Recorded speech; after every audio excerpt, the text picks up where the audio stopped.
The Lone Wolf asked me on Twitter, and follow me on Twitter at Mr. I keep it real. He said, talk about what are your top 5 games of the last 5 years. And I was like, okay, this is a decent topic right here. We can, you know, we can start a little conversation with this.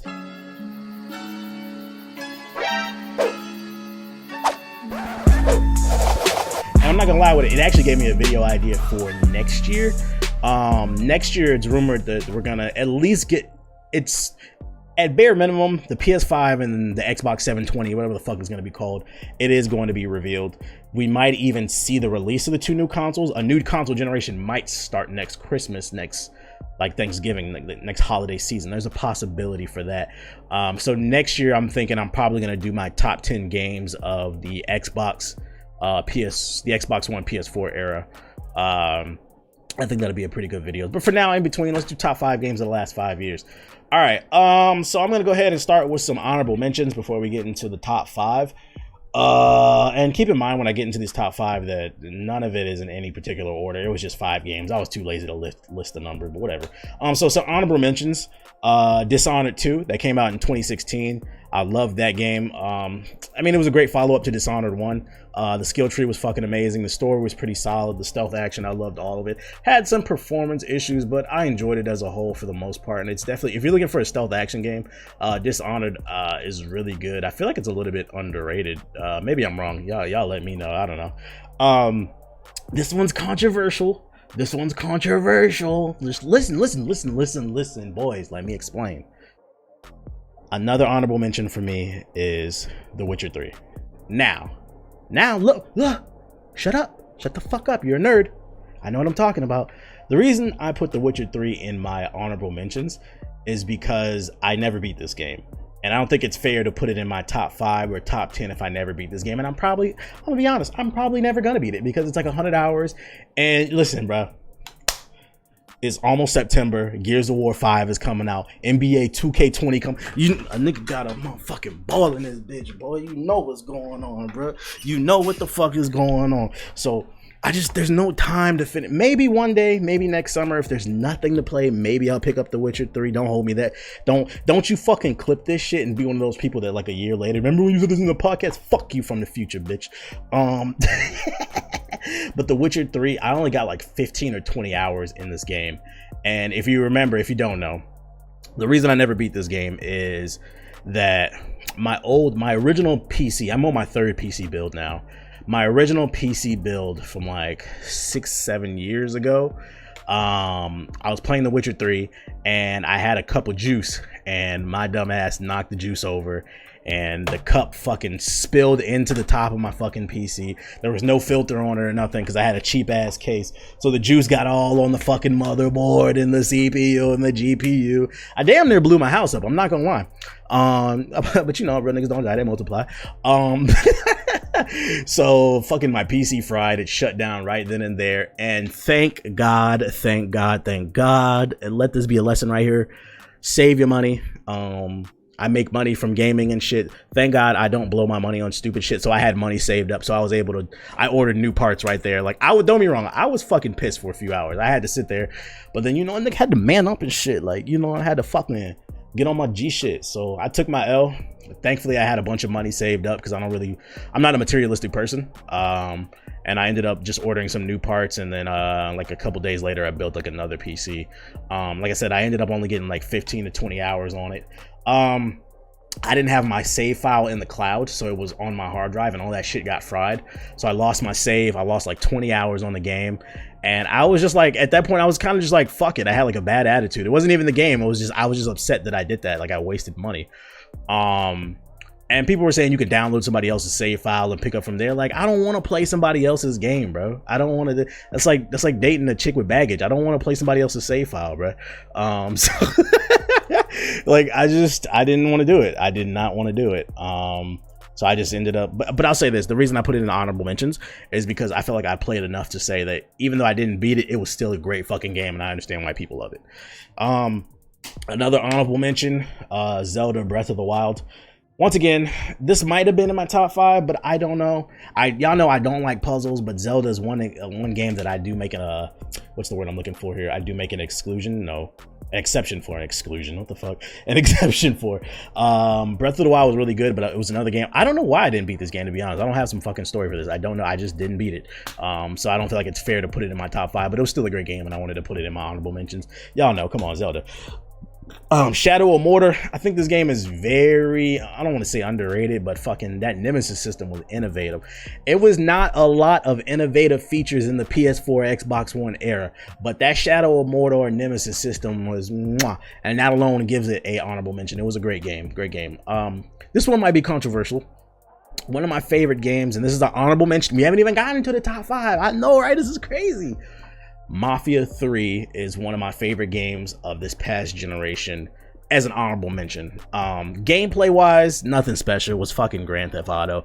Very repetitive, but I still put it in my honorable mentions just because of what it did story wise. It had one of the best stories of this generation. Very in your face, unapologetic. And I wish more games would go there. It was one of the few games where like I was playing as a black character, and I really felt like they got the portrayal of the black experience in America to some degree correct. It wasn't some caricature. It wasn't some watered down bullshit. It was some, you're a fucking nigger. We hate you if you're on the wrong side of town type of shit. Like if you, and this is coming from me.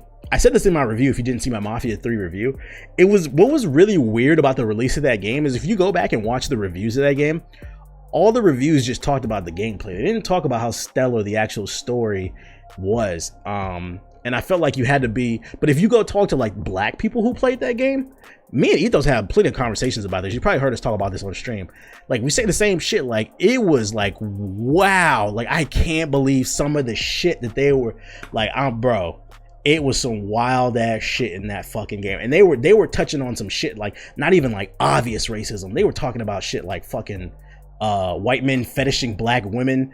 They had like fucking brothel houses where you could go fuck the jungle bunny and shit. And I'm not paraphrasing. Like this was what was going on in the fucking game. Like dog, this shit was fucking wild. And I'm like, yo, like you had to respect it. Like you could tell they really did their research. So I have to give kudos to that, for actually portraying something correctly.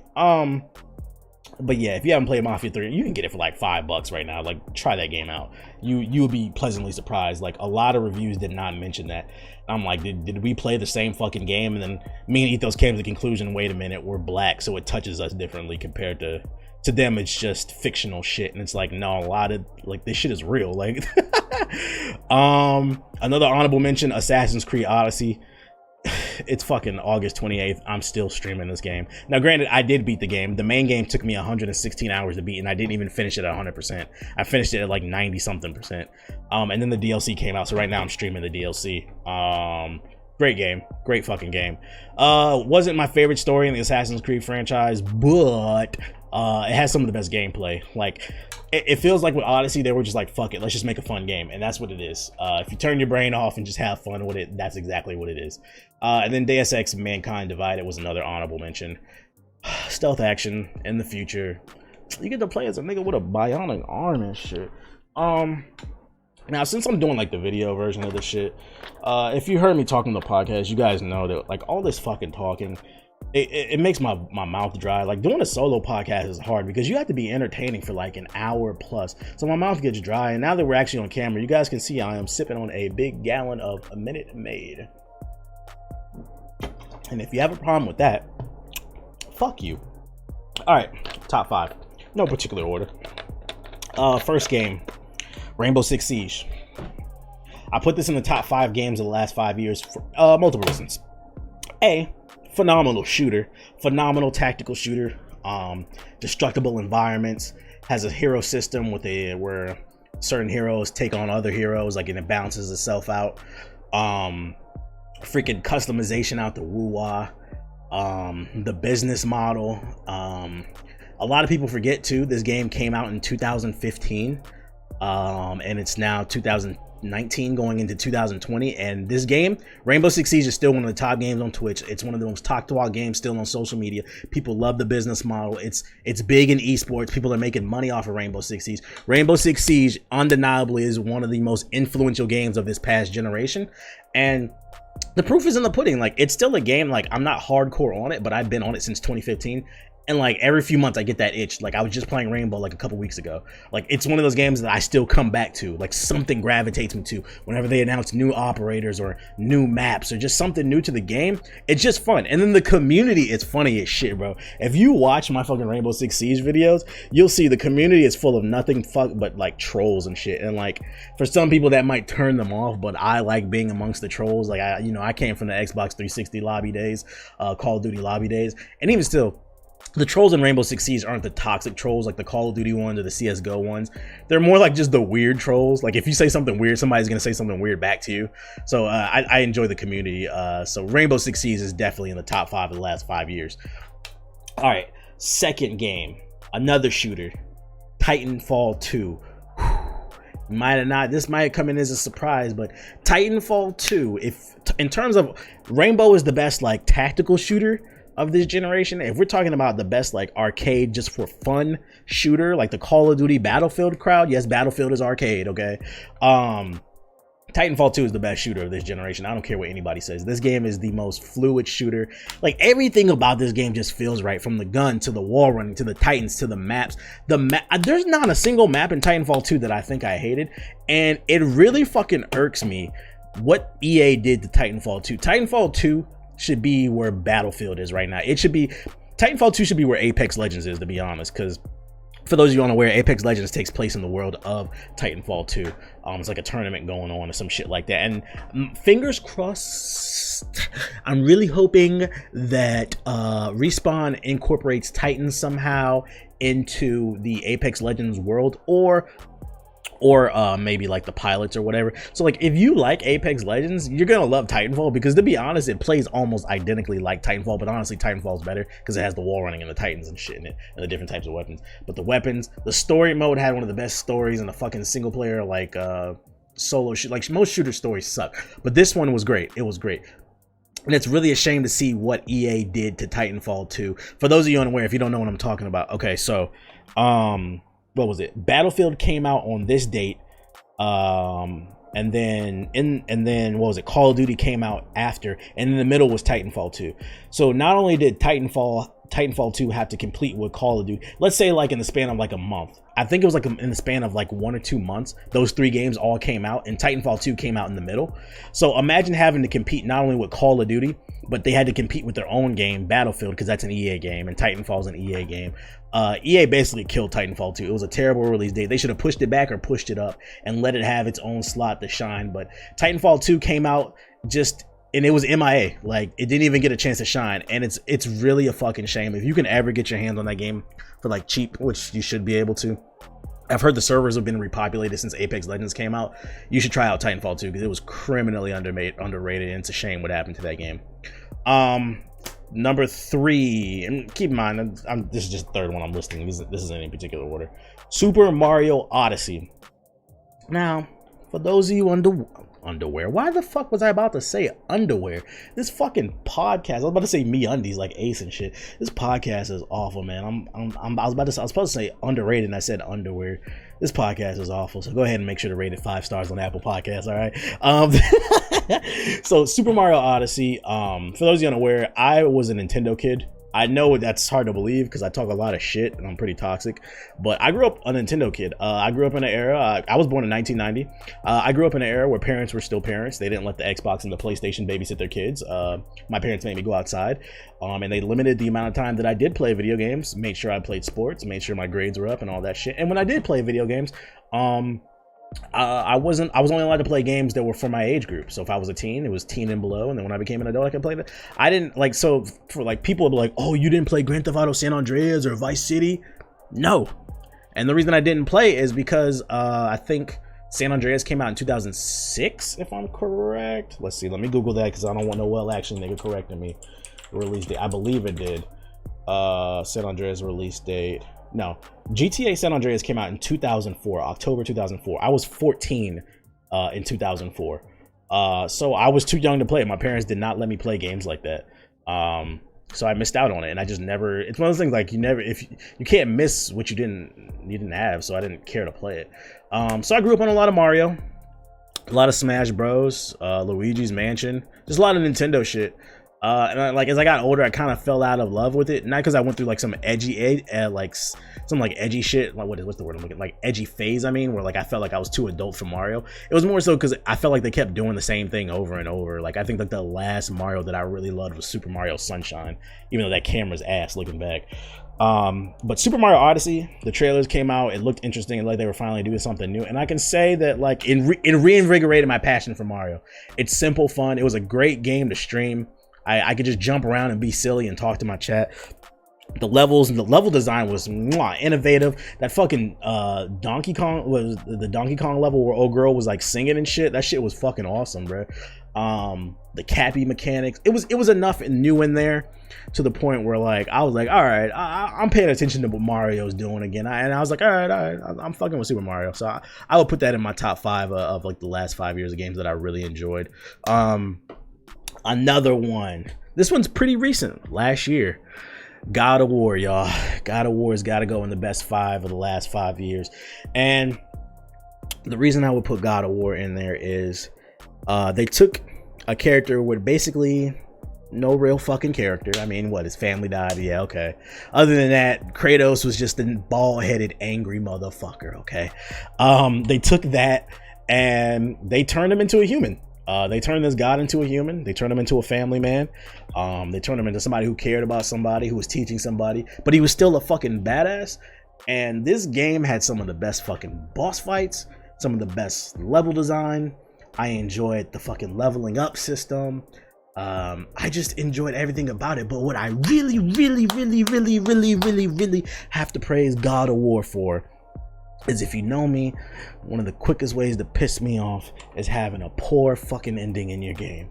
And God of War is one of the few games of this generation where the ending was just Now I'm not going to like I'm not gonna like was to spoil it, but if you haven't gotten a chance, get God of War on sale. Like, the ending was just fucking great. I did not see it coming, and when you get to the end of God of War, I was like, oh, okay, I'm ready for the next one. Then Thor pulls up with the hammer, like, fucking, you had to wrestle Conor McGregor and shit multiple times. You had to fucking fight a big ass snake that, oh my. Graphically, the game was nice too. One of the best looking games on PS4. I really appreciate they had a 60 FPS mode on the PS4 Pro. Voice acting was on point. And then let's talk about this game developers. I've said this before. I'm sick and tired of big ass open world games. And don't get me wrong, God of War is semi open world. Like, it gives you a little bit of exploration, a little wiggle room, but it doesn't give you a lot, okay? And like, just I really appreciate more linear games. And if you want, you can play this game completely linear. So you can beat this game in like 10 to 15 hours, depending on your skill level. If you're trash, probably 30. But yeah, if you're like an average gamer, it should take you like 10 to 15 hours to beat this game. So like, I really enjoyed that. It was short, it was sweet, it was to the point. Like, I don't need every game to be like Assassin's Creed Odyssey. Every game don't need to be 100 hours to get to the end. That's what pissed me off about Assassin's Creed Odyssey, and that's why I had to knock it down a peg. Even though it was fucking fun as shit, it took me 116 hours to beat that game, to get to the end, and I fucking hated the ending was awful in Assassin's Creed Odyssey. Imagine spending 100 plus hours to... Oh man. Shout out to my boo Cassandra though. But shout out to God of War.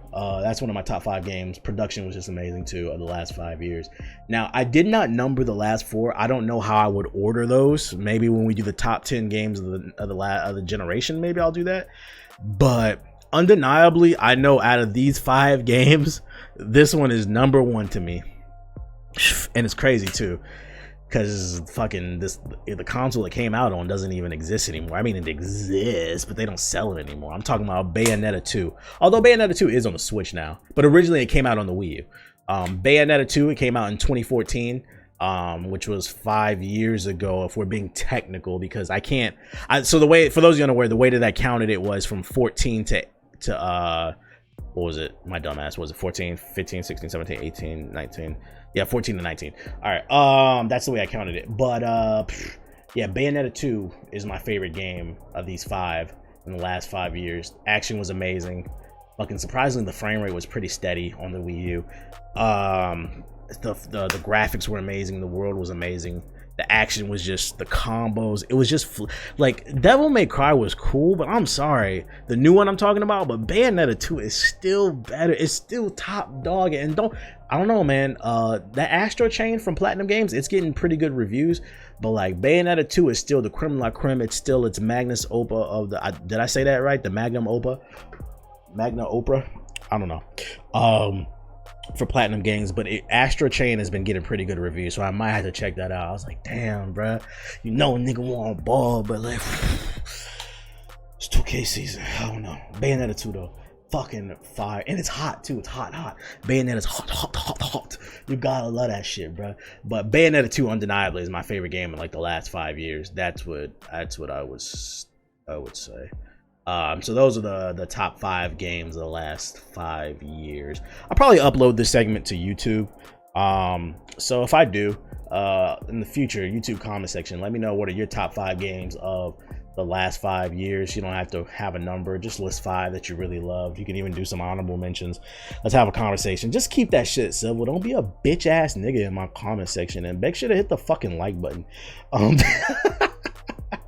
All right, y'all. My fucking voice is getting tired. I need to get a swig of this fucking lemonade. Nigga, blood sugar low as shit. Hey, thanks for watching my video. If you're new here, hit the subscribe button and tap the bell icon so you'll never miss another video. Also, consider pledging my Patreon. It helps keep the lights on. There's a link in the description box below. Peace.